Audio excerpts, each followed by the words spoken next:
Ladies and gentlemen and ladies, welcome to another week, another episode of the Medicine Ball Podcast. You could have chosen to spend your time anywhere. You rock with me today. Thank you. I never take that lightly. Before we get into it, let my beat drop.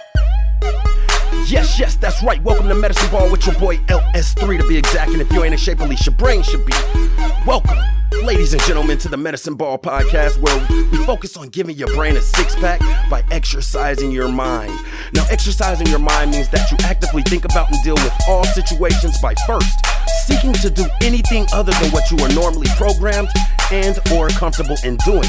Now, if you're someone who struggles and wants to get better at thinking about things beforehand, as opposed to reacting in ways that require less effort, well, just like anything you want to get better at, it does require training, practice, and work. Now, I'm well aware that thinking about things beforehand as opposed to responding off instinct does require effort. And who doesn't prefer things that are easy? Well, the first step, my friends, can be very easy, and that's to begin to look at all things from an unbiased point of view, which in itself will increase your curiosity in life. Now, exercising your mind won't give you all the answers. You will, however, begin to look at things with more peace, understanding, and patience, while simultaneously equipping yourself with more tools and strategies to help you effectively deal with this thing called life. Now, before we go any further, I'm no doctor, no psychiatrist, no psychologist. I have, however, been diagnosed with bipolar disorder level 1 for 16 years. And to be honest, I got to a point in my life where I was looking at the person I was becoming versus the person I wanted to be. And that, among other things, required me to look at my mental health responsibly. So whether or not you're diagnosed or know someone who's diagnosed or have symptoms or just want to know more about it, it doesn't matter. Maybe you're one of the many people who could just use some tips, tricks, and different ideas to help you get through day-to-day life. Pull up a seat, kick up your feet. This is your family, man. Welcome home, no judgment zone. This week's episode 506. Will I Am. Let's go. Welcome, ladies and gentlemen, and ladies, to another week of the Medicine Ball Podcast. In case you all missed it, right? And if you didn't listen to the whole episode last week, you probably missed it. I went out of town last week, so I had let everybody know, I let the show know, and I probably should have done a better job of posting on social media, accountability, that due to the vacation that required me to, again, jump all time zones and spend multiple days in different time zones, I knew it was going to throw me out of whack. It was going to be a lot of pressure on me to try to do a quality show while I was trying to actually enjoy a vacation. So, long story short, I was out last week. But we are back this week as we continue to discuss self-development, things that we can do to continue to better ourselves, so forth and so on. Real quick, I want to shout out my social media tags and add a call to action. Y'all have been doing very well, and as I start to pick back up with my podcast, and it usually works like this, like I take a break or something from the podcast, and then my followers and my interactions and things of that thing start to go down, and then as I start to crank it back up and run a campaign, it starts to come back up, right? Which makes sense. But Medicine Ball LS3, go follow me on all social media platforms, Instagram, TikTok, what else? Facebook. www.medicineballls3.com. Subscribe to the newsletter, check out the website, Wisdom app, which I always talk about, where you can ask me questions, and I'm not gonna lie, I got a ton of questions, but I think it's important that I write them out and go through them responsible, since they will be featured on my profile there at Wisdom. Please just go like, subscribe, share, follow, tell a friend to tell a friend. Piggybacking off of that guy Mamba, ThatGuymamba. Go follow my guy Mamba on all social media platforms as well. Be patient with me. I talk about this all the time. I don't know if they're, I don't know. But I always get people who are sending me messages like, you know, a human is running this page, right? So as you can imagine, dealing with his videos and my social medias and me just being one person at the time, managing it, it is a little tedious, but go follow him, like, subscribe, share, email me, reach out to me, www.medicineballls3@gmail.com. What else I got for y'all? Merch. I'm down to my last little bit of merchandise. I did put in another order already, and I have that coming through as I begin to ramp back up and remarket some things. And like I told you guys, starting from that first season of merchandise, I had the logo centered on everything. Now I'm going to kind of follow after some of the other styles that do this, and I think I'm going to start moving the logo on the location of my Medicine Ball logo on the merchandise and kind of use that to qualify different seasons. So things is different and things can be unique to the season of the merchandise that I'm releasing. So you could go catch that on the website. It's on the Instagram, it's on the Facebook, all that good stuff. Toy drive.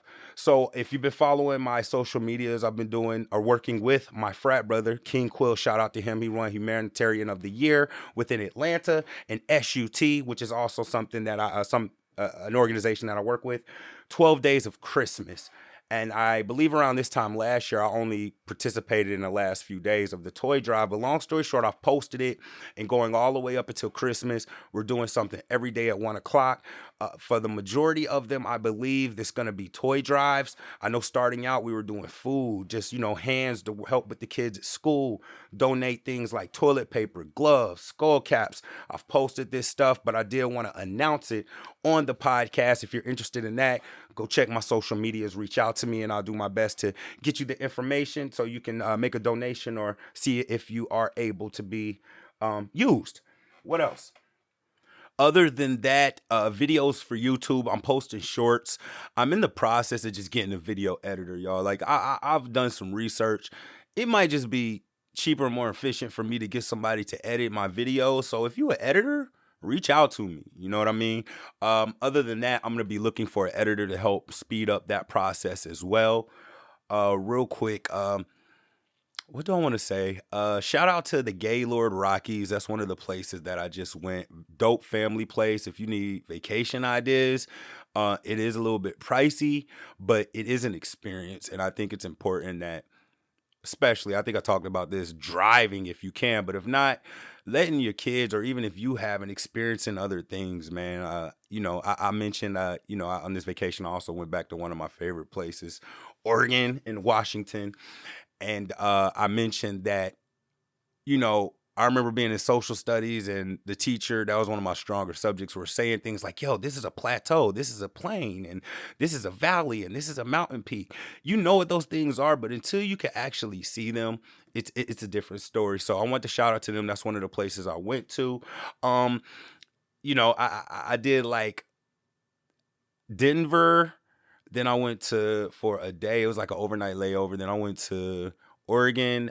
Then I went to Washington for a day, Oregon for a day, back to Denver to go to the Gaylord Rocky or the Gaylord Resort, and then came on home. So that was a dope experience. I posted a few pictures. Maybe I could talk about that at a different time, but I knew that I wasn't going to be able to like enjoy that and get the relaxation needed out of that and still be trying to do the podcast, which I mentioned. So let's go ahead and get into this week's episode, man. Episode 506, Will I Am. And this episode is in reference to, if you've read the show note, willpower. So as I, dealt with my team and was just trying to be the best, always striving to be the best leader I can in the situations I'm in. I mentioned a book that I was reading, which was called You Are the Team, right? And I know it sounds selfish, but it was basically about, ways to be a good team player and a good teammate. And some of the things that stuck out to me in there, and I'm going to put all this together, were self-discipline and willpower. Right? They came up in the story just in, ways to make yourself be more accountable, so forth and so on. And I really instilled that in my team. Like, I want y'all to remember two things, and it's not to belittle them or anything like that, but it's just like, so you can keep it in your mind, because often I'll be asked things and the answer is easy and people just don't buy. So it's just like, yo, how are you able to do this? Or how are you able to lose some weight? Or how'd you become plant-based? I'm like, yo, you got to have self-discipline. And it starts with willpower, right? So even with saying that and those two characteristics, because I'm going to build on this more next week as we talk about self-development, I want to kind of put this idea out there of characteristics that you can cultivate. And I need y'all to follow me, because I don't have too much witty stuff about the willpower, but this all ties into self-development. So there are a handful of characteristics, because I always say it's either in you or it's on you, but there are a handful of characteristics or personality traits that can be advantageous to you, that you can actually cultivate. And it really goes beyond that, because next week I'm going to talk about contentment, right? Cultivating contentment and things of that nature. But there are things that if you have weaknesses in the person you are, such as you're not timely, or you're not punctual, or you're not patient, or you don't listen as well, or you're not diligent, you don't know how to follow through. There are things that, if you're aware of them, right? We always talk about not being mentally lazy. You can cultivate.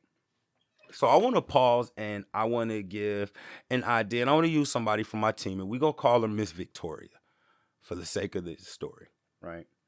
And Miss Victoria, especially since I lost my grandmother, is darn near like my grandmother to me.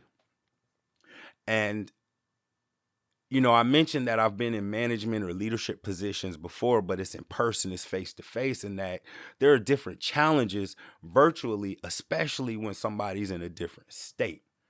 So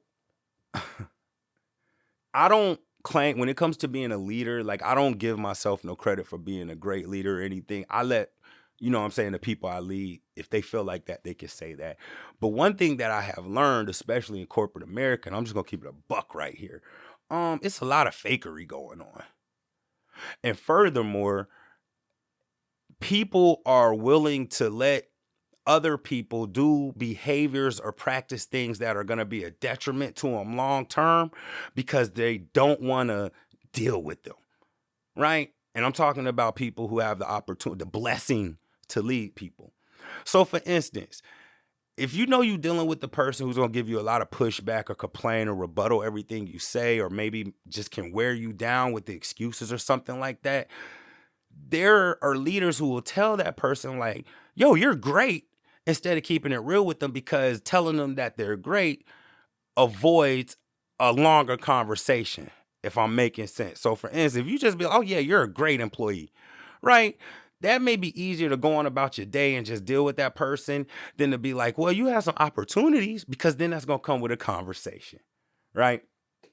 So Miss Victoria, and she made this known to me many times. Let me give you her background within the company.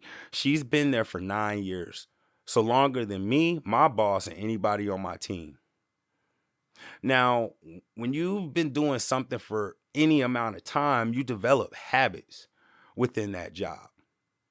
Long story short, Miss Victoria is not good. And I always say this to my team, yo, I'm not speaking outside of work. When real talk, I know that if it's this strong for something that you're doing for 8 to 10 hours a day, you may have some opportunities in your life, but I ain't trying to offend them. It's my team. I love them, right? So I always preface myself by saying, yo, I'm not going to speak for anything outside of this, but within that job, Miss Victoria is horrible at time management.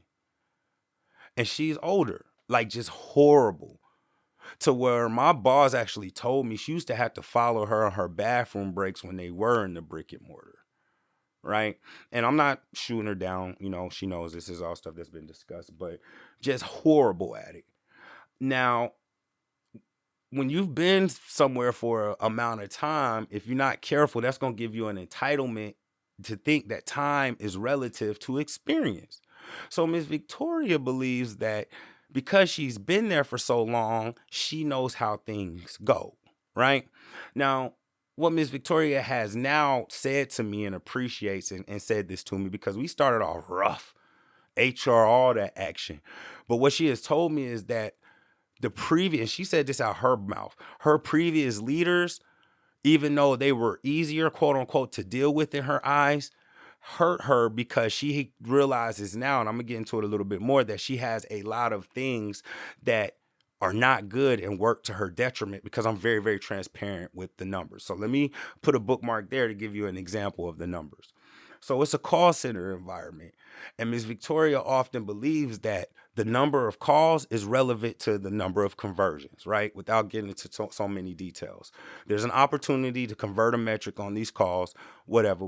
And we clock those numbers, which I relate as a free throw. You know what I'm saying? You get 10 calls, it's 10 free throws. You convert 5, or you hit 5 shots, that's a 50%. Boom, that's how it works, right? Now, mind you, Miss Victoria been here for 9 years, so she should know all of this. Like Miss Victoria started out on the same spot that I did. And just she should know that, right? She will often come and say, yo, I'm not getting enough calls. I'm not getting enough calls. So I'm already knowing that, like, and this is after me and Miss Victoria got to a point of love to where she was like, yo, he hard on me, but he got my best interest at heart. He got love for me.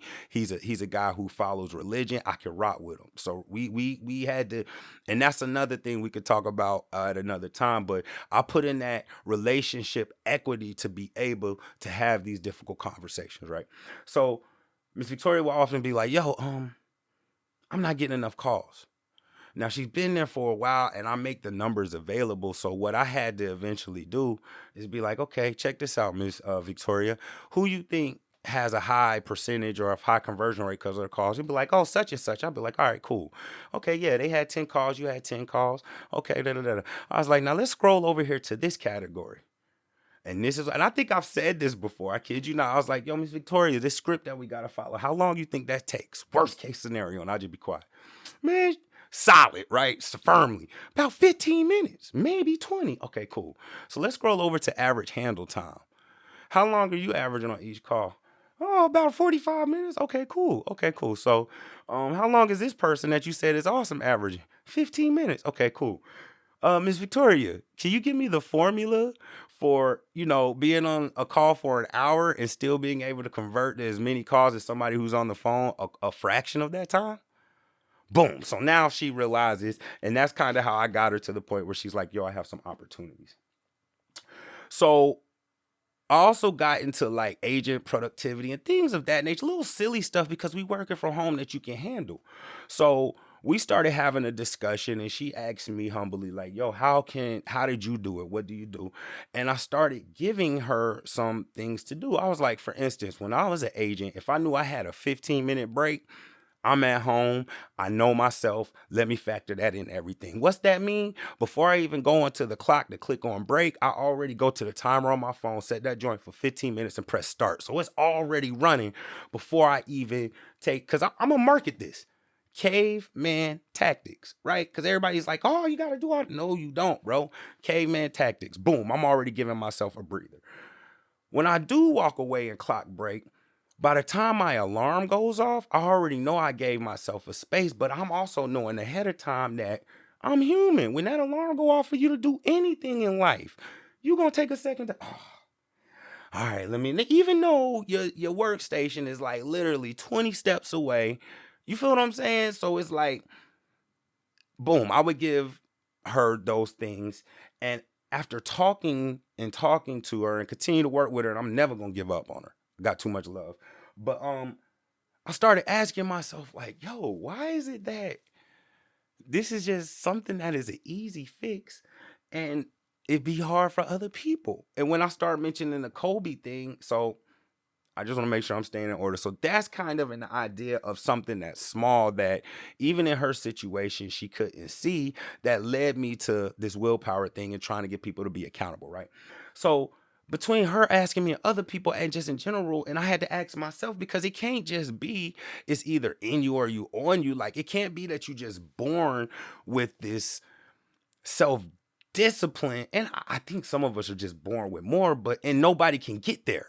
I just didn't believe that, like, yo, because I'm the story. You see what I'm saying? Being diagnosed with bipolar and stuff, like, I talk about it all the time. Like, people wouldn't believe that, at any given time, you could come and look in my room, it would be clothes all over the floor and just the bed not made up. People who know me now, they can't even fathom that. Like, people would never believe that, like, yo, the floor's not vacuumed, the stairs not swept for hair, the bathroom's not taken care. People now cannot even fathom that I was the dude who, like, yo, was junky and didn't do that. So I know it's not just necessarily something in you and something on you. So we come back to this idea of cultivating characteristics that you want. And willpower and self-discipline are two of the most important ones. And they can be cultivated, but you have to practice them. So I started looking at, like, well, I know, because me, I'm going to keep it real with y'all. Like, I'm not as diligent as I appear. I just logically make things work for me. For instance, I tell you guys all the time, man, it could be a sink full of dishes.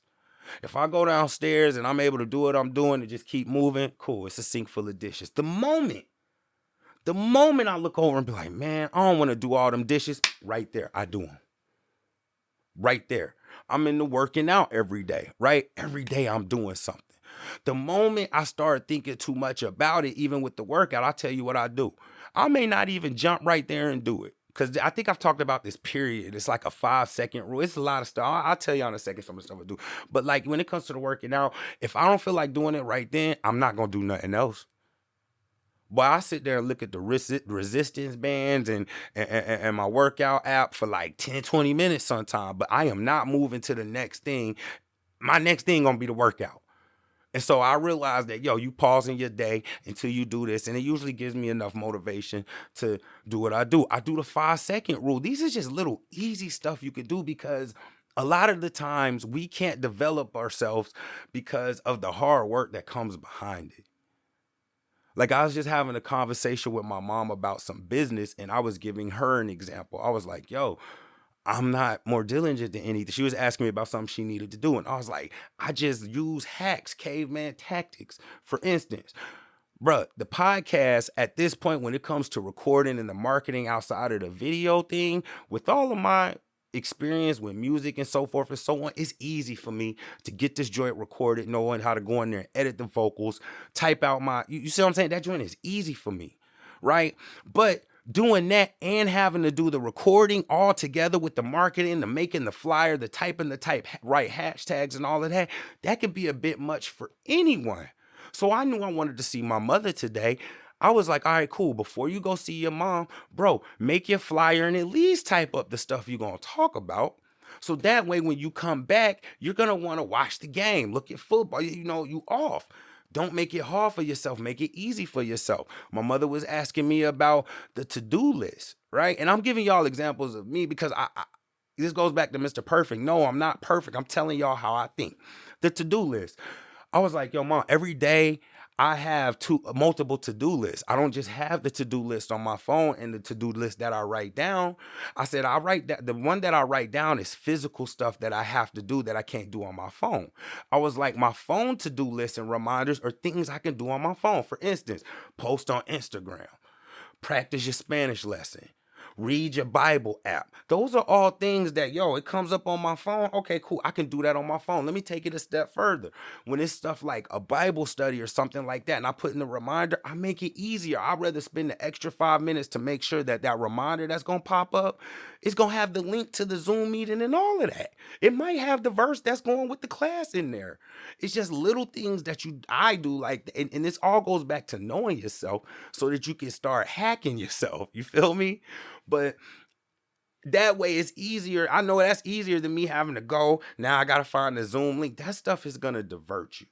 Right. So when I talk to my team and people who ask me about this thing, I think it's very important to understand that between willpower and self-discipline, you're going to have to find some way to hack into your work. If you OCD, bruh, you might need to put your dirty shoes in a place where you're going to go run your laps first and then come back and use you, man. You better be jumping around doing your cleanup, something.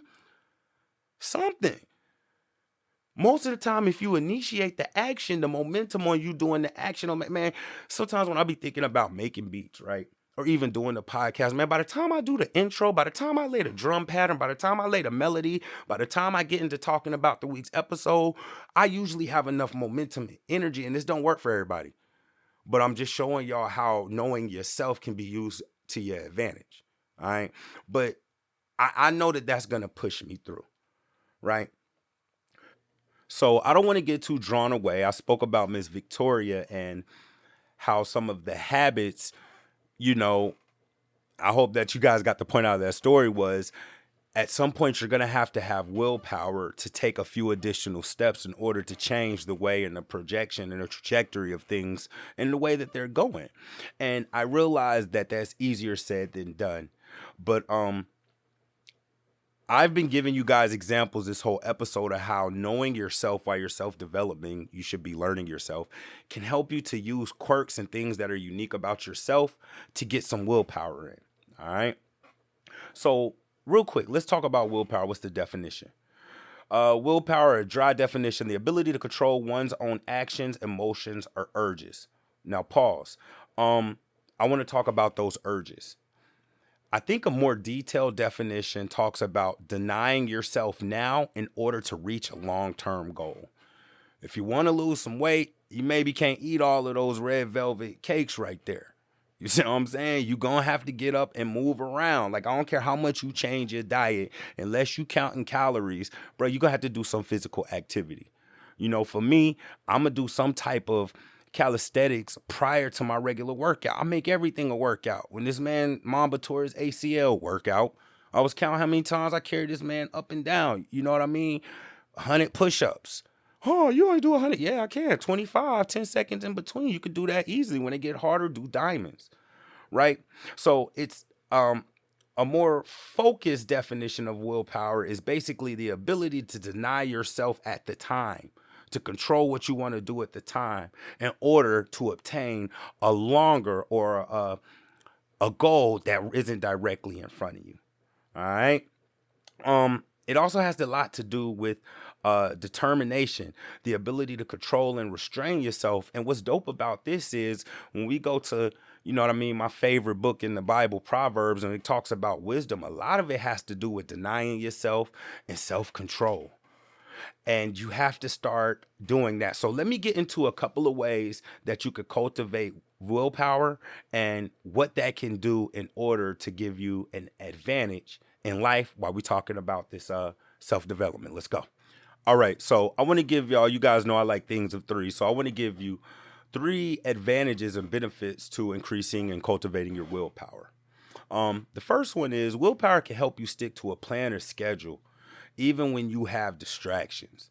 And I think that's really, really important. Without getting too bogged down into it, anything outside of your goal or that deviates from what you're trying to accomplish is probably a distraction, right? Whether it be a TV show, significant other, or whatever. I always talk about dealing with adversity and being able to still get things done when adverse situations happen. If you build your willpower, it will help you to be able to avoid distractions easier and achieve your goals. It will, and y'all know I love double points, help you to improve self-control, right? Because if you have stronger willpower, you'll be less likely to give in to temptation to make impulsive decisions. So then you'll start making decisions from a place of power instead of like a place of trying to compromise. You follow me? And there is a difference in that. So willpower is dope because with it, it's like you can't cultivate willpower without cultivating self-control. And that's also something that's biblical. All right. Here at Medicine Ball, number 3, it helps to enhance your mental strength. It will help you to overcome challenges and setbacks.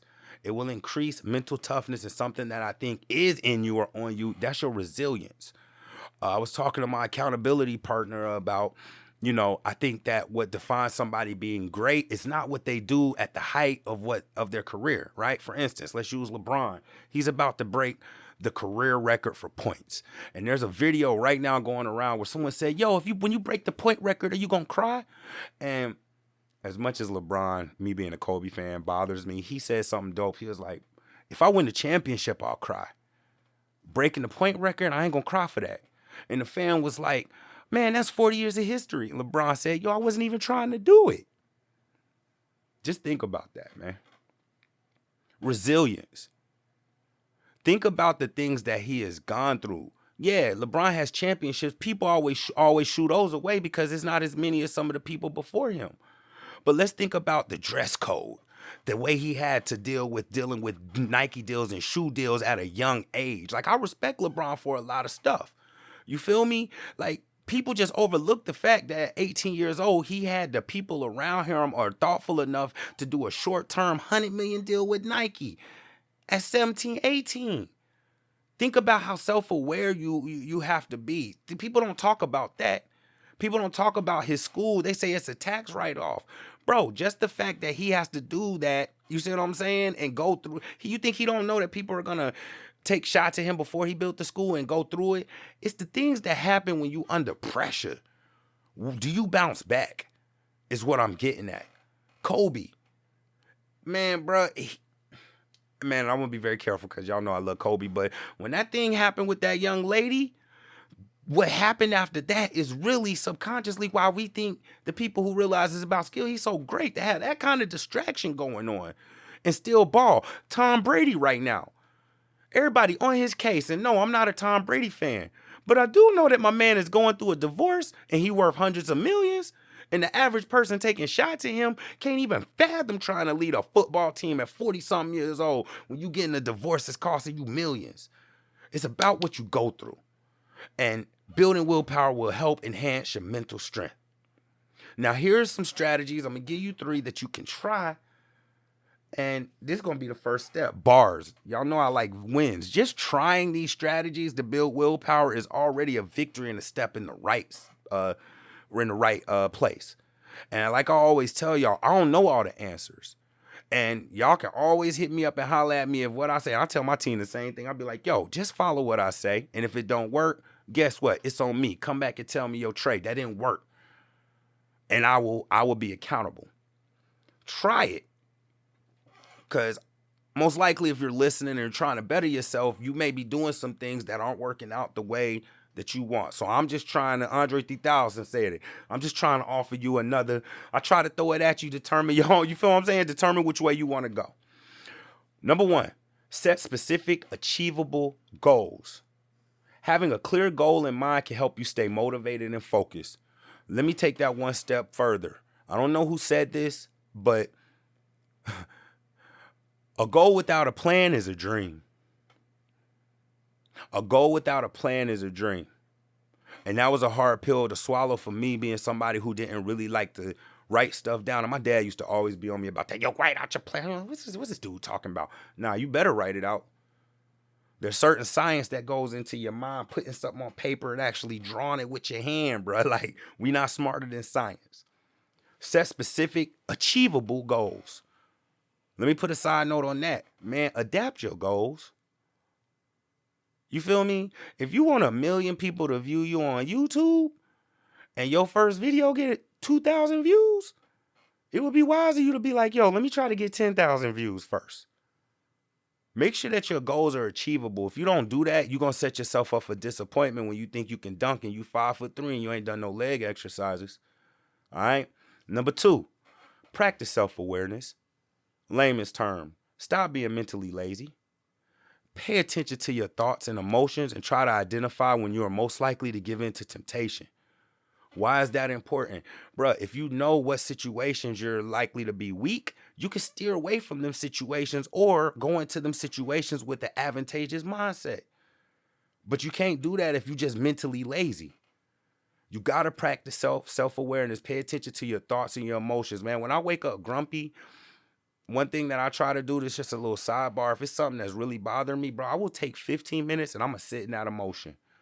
I'm going to take 15 minutes to yell, to curse, to blame other people, to be mad, to cry, to be a jerk.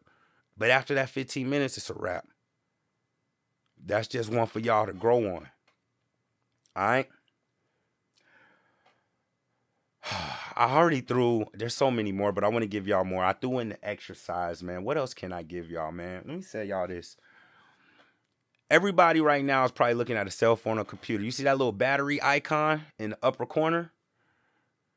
How do you react when that joint go red? Some of us don't even wait till it go red. That joint turn orange. What we do? What do we make it our business to do? We make our business to put that thing on the charger, right?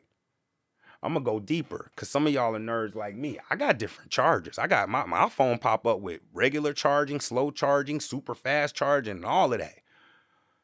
Depending on how bad I need to utilize that phone is dependent. Bruh, I will cut my phone off and plug it up to the supercharger if I need to charge up quickly, efficiently, right? Follow me. Why are we not doing that with ourselves? The more that I coach and I talk to people, the more I zero in, because I mentioned this. One of the best ways that you could get better at something is teaching it to other people. We have to go on the charger as humans. Some of us will run our battery to a 0%, plug ourselves in, and while we on 1% charging up slow, still trying to run at full capacity. Let's just use caveman tactics. If that doesn't work for this piece of technology that most of us trust in for our lives, why do we think it could work with us on our body? Furthermore, chances are we eating Takis, You feel what I'm saying? Drinking Kool-Aid. Don't know what our blood pressure is. Not doing no exercises. Don't know what our blood type is. Don't know what's hereditary in our family, but we running our car at max speed. I use it different. Let's use the car thing, bruh. Go put some regular gas in a Lamborghini and try to go 100-something miles an hour. Matter of fact, I'll be smaller. We in Atlanta.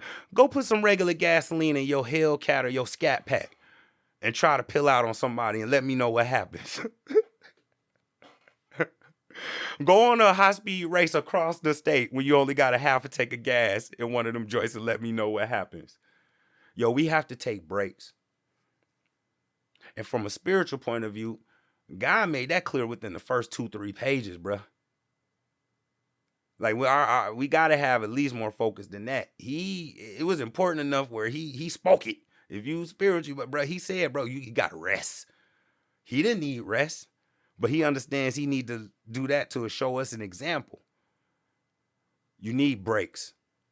And if you don't take time, and I talked about this on a previous episode, to force yourself to take breaks, a couple of things are going to happen. Number one, you're going to burn out. You're going to become lethargic. You're going to become anxious. You're not going to be yourself. Number two, and it really should be number one, your body going to take that break for you. You ever just been going, and then be like, yo, I'm about to lay down and take a nap and wake up like 10 hours later? Yeah, bro. You try to keep running your phone. What happened on your phone when you keep trying to talk on that joint with the GPS on and the Bluetooth on? You got 1%. That joint don't care about your phone. Cause you right? Take breaks, all right? So that's 3 up, 3 down. That's a baseball term of things that you can do to begin to cultivate willpower and some advantages. I love y'all. As we go into this Christmas season, man, I may not do an episode next week because I want to be in my family. Y'all probably want to be with y'all family. If God put it on my heart to say something, I will. But, man, I'm going to be trying to do these toy drives and give back. All right? Yo, I'm going to start ending the episode different because I think this is important. 2 things to do each and every day. Trust me, no matter what you're going through. If you do these 2 things every day, I don't care if you are in a worse situation. If you have a belief, right? Do these 2 things every day and watch how your life begin to blossom and help others blossom. Lessen somebody's suffering every day. One thing, open the door for that pregnant lady. Know what I'm saying? Let this person get the parking spot that you waited on. Give that old lady a line in front of you. Give her something. Let her sit down right there. You get up and learn something every day. That in itself, if you seek to do those 2 things, will build self-discipline and willpower as well. Keep those 2 things in mind. I love y'all. Hit me up. Go support the merch. Go follow me, like, subscribe, share. Until next time, y'all stay up. Yeah.